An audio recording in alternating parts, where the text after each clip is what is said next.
Hello दोस्तों, एग्जामशिप में आपका स्वागत है। दोस्तों, इस वीडियो में हम क्रॉनिकल मैगजीन के अक्टूबर महीने की करंट अफेयर्स को कवर कर रहे हैं। इसका पीडीएफ हमने वीडियो के डिस्क्रिप्शन में दे दिया है, जहां से आप इसको डाउनलोड कर सकते हैं। अगर आप चैनल पर नए हैं तो प्लीज चैनल को सब्सक्राइब करें, क्योंकि ऐसे ही वीडियो हम लगातार लाते रहते हैं। तो बिना टाइम वेस्ट किए चलिए शुरू करते हैं। सबसे पहले उत्तर प्रदेश का करंट अफेयर्स देखते हैं, जो कि यूपी SSSC पेट और आरओ के लिए इंपॉर्टेंट होने वाला है। पहला है दीदी कैफे। उत्तर प्रदेश के 17 नगर निगम में शहरी आजीविका मिशन के तहत दीदी कैफे खोले जाएंगे। इसका उद्देश्य महिलाओं को रोजगार के अवसर उपलब्ध कराना है। दीनदयाल अंत्योदय योजना के तहत स्वयं सहायता समूह शहर की महिलाएं इन कैफे को चलाएंगी। नेक्स्ट है उत्तर प्रदेश पुलिस का एंथम सॉन्ग लॉन्च। 16 अगस्त को लॉन्च किया गया और एंथम सॉन्ग है चट्टानों की जिद पिघला दी, बाजू को आग बनाया है, कांधे पर सितारे नहीं हमने यूपी का मान सजाया है। नेक्स्ट है वनटांगिया ग्राम प्रशिक्षण केंद्र, जो कि गोंडा में स्थापित किया जा रहा है। उत्तर प्रदेश सरकार द्वारा वनटांगिया समुदाय के सदस्यों के कौशल को निखारने के लिए वनटांगिया ग्राम प्रशिक्षण केंद्र स्थापित किया जा रहा है। नेक्स्ट है मंदिर संग्रहालय। अयोध्या में एक मंदिर संग्रहालय बनाने की घोषणा की गई। एक दिन में सर्वाधिक नल कनेक्शन देने वाला राज्य जो कि उत्तर प्रदेश बना। यूपी सरकार ने 15 अगस्त 2023 को जल जीवन मिशन के तहत 1.5 करोड़ ग्रामीण परिवारों को नल के जल से जोड़ा। प्रदेश के 9 धरोहरों को मिलेगा हेरिटेज होटल का लुक। निजी क्षेत्र के सहयोग से इन धरोहरों का विरासत पर्यटन के लिए होटल का रूप देने की तैयारी। नेक्स्ट है राष्ट्रीय परिदृश्य। इसमें पहला है 66,000 अमृत सरोवरों का कायाकल्प। अमृत सरोवर अभियान के तहत देश भर में अब तक 66,000 से अधिक अमृत सरोवरों का निर्माण किया गया है। मिशन अमृत सरोवर का शुभारंभ कब किया गया था? 24 अप्रैल 2022 को। भारत और बांग्लादेश के बीच संयुक्त सीमा शुल्क समूह की बैठक। यह बैठक कहां पर आयोजित की गई? नई दिल्ली में।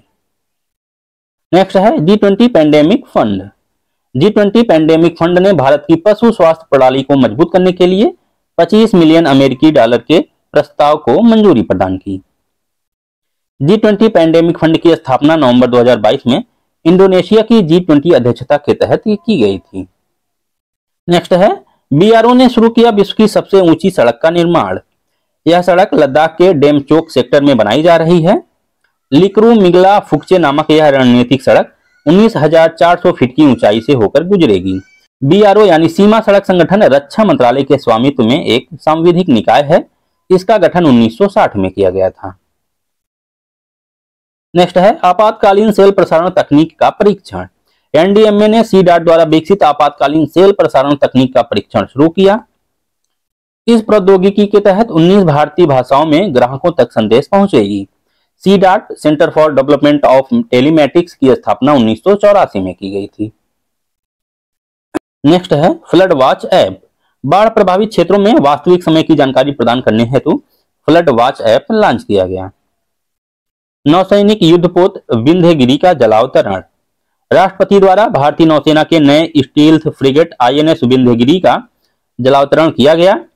प्रोजेक्ट 17A के तहत 7 निर्मित युद्धपोतों में से यह 6वां है। नेक्स्ट है निवेशक सारथी वैन। निवेशक सारथी वैन निवेशक शिक्षा एवं संरक्षण कोष प्राधिकरण यानी IEPFA द्वारा शुरू किया गया। यह एक निवेशक जागरूकता अभियान है। नेक्स्ट है संवाद भूमिका संवाद देश का राष्ट्रीय मीडिया अभियान। ग्रामीण विकास मंत्री गिरिराज सिंह द्वारा नई दिल्ली में इसका उद्घाटन किया गया। इसका उद्देश्य भूमि अभिलेखों के कंप्यूटरीकरण और भू संपत्ति मानचित्रों के डिजिटलीकरण के बारे में जागरूकता पैदा करना। PM गति शक्ति के अंतर्गत 6 बुनियादी ढांचा परियोजनाओं की सिफारिश। 3 परियोजनाएं रेलवे की और 3 सड़क परिवहन राजमार्ग से संबंधित हैं। अनुसंधान राष्ट्रीय शोध फाउंडेशन अधिनियम 2023। इसका उद्देश्य गणित विज्ञान तथा पर्यावरण के क्षेत्र में अनुसंधान नवाचार और उद्यमिता के लिए अनुसंधान राष्ट्रीय शोध फाउंडेशन की स्थापना करना है। अधिनियम में 5,000 करोड़ रुपए का एक कोष स्थापित करने का प्रावधान है। नेक्स्ट है अंतर सेना संगठन कमान नियंत्रण और अनुशासन विधेयक 2023। इसका उद्देश्य सशस्त्र बलों में अनुशासन की परंपरा को और मजबूत करना है। विधेयक के अनुसार केंद्र सरकार एक अंतर सेवा संगठन का गठन कर सकती है जिसमें तीनों सेवाओं में से कम 2 से संबंधित कर्मी हों। नेक्स्ट है भारतीय प्रबंधन संस्थान संशोधन अधिनियम 2023। इस अधिनियम में भारतीय प्रबंधन संस्थान अधिनियम 2017 में संशोधन का प्रस्ताव है। अधिनियम में भारतीय प्रबंधन संस्थानों यानी आईआईएम को राष्ट्रीय महत्व का संस्थान घोषित किया गया है। नए अधिनियम के तहत आईआईएम निदेशक की नियुक्ति चयन समिति की सिफारिश के आधार पर बोर्ड ऑफ गवर्नर द्वारा की जाएगी।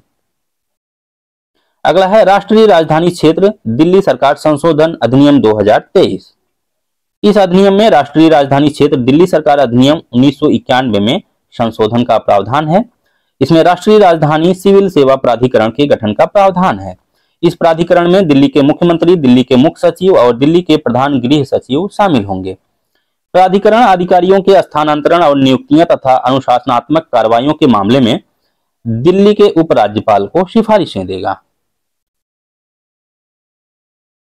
नेक्स्ट है अमृत भारत स्टेशन स्कीम के तहत 508 रेलवे स्टेशनों के पुनर्विकास की आधारशिला, जिसमें से उत्तर प्रदेश के 55 स्टेशन शामिल हैं। नेक्स्ट है बीआईएस द्वारा 35 संस्थानों के साथ समझौते। भारतीय मानक ब्यूरो ने मानकीकरण और अनुरूपता मूल्यांकन में सहयोग को बढ़ावा देने के लिए 35 संस्थानों के साथ समझौता ज्ञापन पर हस्ताक्षर किए। नेक्स्ट है जैविक विविधता संशोधन अधिनियम 2023। इसका उद्देश्य औषधीय पौधों पर अनुसंधान को बढ़ावा देना तथा वन उपज में शामिल स्थानिक व्यक्तियों के लिए लाभ पहुंचाना है। घरेलू कंपनियों के लिए आवश्यकताओं को सरल बनाने हेतु जैविक विविधता अधिनियम 2002 में संशोधन किया जा सकेगा। नेक्स्ट है जन विश्वास प्रावधानों में संशोधन अधिनियम 2023। इसका उद्देश्य जीवन जीने में आसानी और व्यापार सुगमता को बढ़ावा देना है। अधिनियम में 19 मंत्रालयों द्वारा प्रशासित 42 केंद्रीय अधिनियमों के 183 प्रावधानों में संशोधन करने का प्रस्ताव है। इसके तहत कुछ अपराधों को अपराध की श्रेणी से बाहर करना है। भारत के पहले बायोडायवर्सिटी गांव मायेम का एटलस जारी। गोवा के मुख्यमंत्री प्रमोद सावंत ने उत्तरी गोवा के मायेम गांव का जैव विविधता एटलस जारी किया। यह एटलस मायेम गांव का सामाजिक सांस्कृतिक इतिहास बताता है जो 12वीं शताब्दी का है। नेक्स्ट है किलाड़ी उत्खनन स्थल में क्रिस्टल क्वार्ट वजन इकाई की खोज। हाल ही में तमिलनाडु के एक ऐतिहासिक उत्खनन स्थल किलाड़ी में पुरातत्वविदों ने संगम युग की एक क्रिस्टल क्वार्ट मापक इकाई की खोज की। इस पत्थर का आकार 2 सेंटीमीटर, ऊंचाई 1.5 सेंटीमीटर और वजन 8 ग्राम है। किलाड़ी मदुरई से लगभग 12 किलोमीटर दक्षिण पूर्व में वैगई नदी के किनारे स्थित है। नेक्स्ट है ब्रिक्स नेताओं को बिदरी सुराही, नागालैंड शॉल और गोंड पेंटिंग की भेंट। प्रधानमंत्री मोदी 22 से 24 अगस्त 2023 को 15वीं ब्रिक्स समिट में भाग लेने के लिए दक्षिण अफ्रीका में 3 दिवसीय यात्रा पर रहे। बिदरी सुराही 500 साल पुरानी फारसी शिल्प का एक विशुद्ध भारतीय नवाचार है जो बीदर क्षेत्र से संबंधित है। बाकी नागालैंड शॉल और गोंड पेंटिंग से नाम से ही स्पष्ट है, इसमें कुछ बताने की जरूरत नहीं है। नेक्स्ट है आर्थिकी। ऑयल इंडिया लिमिटेड को महारत्न कंपनी का दर्जा। ऑयल इंडिया लिमिटेड 13वीं महारत्न कंपनी बनी और ओएनजीसी विदेश लिमिटेड को नवरत्न कंपनी का दर्जा दिया गया और इसी के साथ ओएनजीसी विदेश लिमिटेड 14वीं नवरत्न कंपनी बनी। सरकारी ई मार्केट प्लेस ने 1 लाख करोड़ रुपए के जीएमवी यानी ग्रास मार्केट वैल्यू को पार किया। सरकारी ई मार्केट प्लेस यानी जीईएम की स्थापना 2016 में की गई थी। नेक्स्ट है जनधन खातों की संख्या 50 करोड़ के पार पहुंची। जनधन खातों की कुल संख्या 9 अगस्त 2023 तक 50 करोड़ से अधिक हो गई। जनधन खातों में 56% खाते महिलाओं के और 67% खाते ग्रामीण अथवा अर्धशहरी क्षेत्रों में खोले गए हैं। प्रधानमंत्री जनधन योजना का शुभारंभ 28 अगस्त 2014 को किया गया था। नेक्स्ट है 2047 तक 7.5 गुना बढ़ जाएगी भारत की प्रति व्यक्ति आय। एसबीआई रिसर्च के अर्थशास्त्रियों की एक स्टडी के मुताबिक 2047 तक देश की सालाना प्रति व्यक्ति आय 14.9 लाख रुपए पहुंच जाएगी जो कि 2023 में 2 लाख रुपए है। नेक्स्ट है भारत और पपुआ न्यू गिनी के मध्य समझौता। नई दिल्ली में डिजिटल समाधान इंडिया स्टैक को साझा करने के लिए भारत के इलेक्ट्रॉनिक्स और आईटी मंत्रालय तथा पपुआ न्यू गिनी के सूचना और संचार प्रौद्योगिकी मंत्रालय के मध्य समझौता ज्ञापन पर हस्ताक्षर। केंद्र सरकार खुले बाजार में 50 एलएमटी यानी लाख मीट्रिक टन और 25 एलएमटी चावल उपलब्ध कराएगी। चावल और गेहूं की बिक्री भारतीय खाद्य निगम के खुला बाजार बिक्री योजना के तहत ई नीलामी के जरिए की जाएगी। नेक्स्ट है GSAT-24 के लिए टाटा प्ले के साथ साझेदारी। न्यू स्पेस इंडिया लिमिटेड ने टाटा प्ले के साथ साझेदारी करके GSAT-24 से उपग्रह सेवाओं की शुरुआत की। DTS सेवा प्रदाता टाटा प्ले, जिसे पहले टाटा स्काई के नाम से जाना जाता था, ने GSAT-24 उपग्रह से टेलीविजन चैनलों का प्रसारण शुरू कर दिया है। दोस्तों, इस वीडियो में इतना ही। बाकी बचे हुए कंटेंट हम नेक्स्ट वीडियो में कवर करेंगे। अगर आपको वीडियो अच्छी लगी तो प्लीज वीडियो को लाइक करें और चैनल को सब्सक्राइब करें। Thank you.